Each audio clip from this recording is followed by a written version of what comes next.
Jamie, it does seem strange that after so much drama, so much excitement, particularly at the end and the beginning of that game, that everybody comes away disappointed.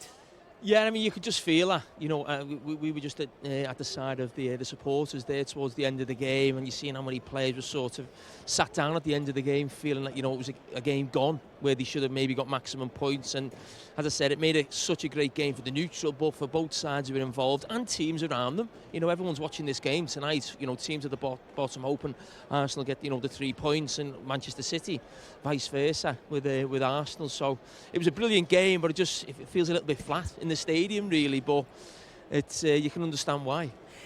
If Arsenal had come away from this with a draw, having led, as they have done in their previous 2 games, this would feel like 2 points dropped.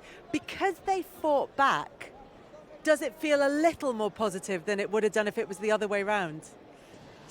Or is it still, because it's against the team that are bottom of the table, the disappointment of the points dropped? Yeah, it is. I mean, whether that point makes that much difference, I'm not quite sure. I mean, they've probably got to go to City, I would say, now and get 3 points if they're going on and win the league. It is still in their hands, but we keep saying, you mentioned that before, and we come back on, it's still in Arsenal's hands, and you think, it just shows you how far ahead it felt. Well, they were. They've dropped 6 points, basically, in the last 3 games, and it's still in their hands. So they did have a really sizable lead, but listen, they're going to have to do something miraculous now, between now and the end of the season. But, we've seen them go on runs before, certainly on the back of losing to Manchester City, which was a big disappointment here. I think they won the next 7 games. So they've got that, I think, to go now towards the end of the season, and they're going to have to do something, really special between now and the end of the season. But the way that game was tonight for Arsenal, it was exactly what they didn't want.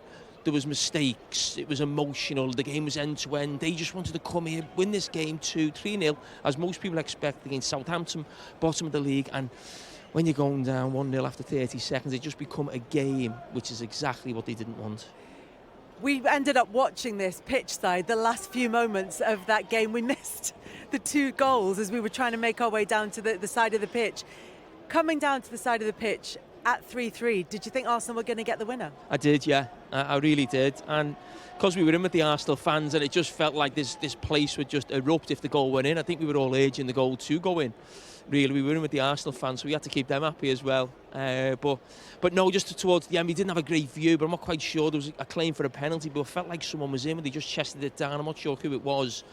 And you thought, is that sort of the moment that wins you the title? Because you always feel when a team are going to win a title, there's moments that you look back on the season. And we all felt maybe a few months ago that when Reece Nelson got that really late goal, there was a long way to go, but you think that could be something that you look back on at the end of the season. It just had that feeling in the stadium with so much added time there that if Arsenal were to get a winner, it would feel really significant, more than just 3 points.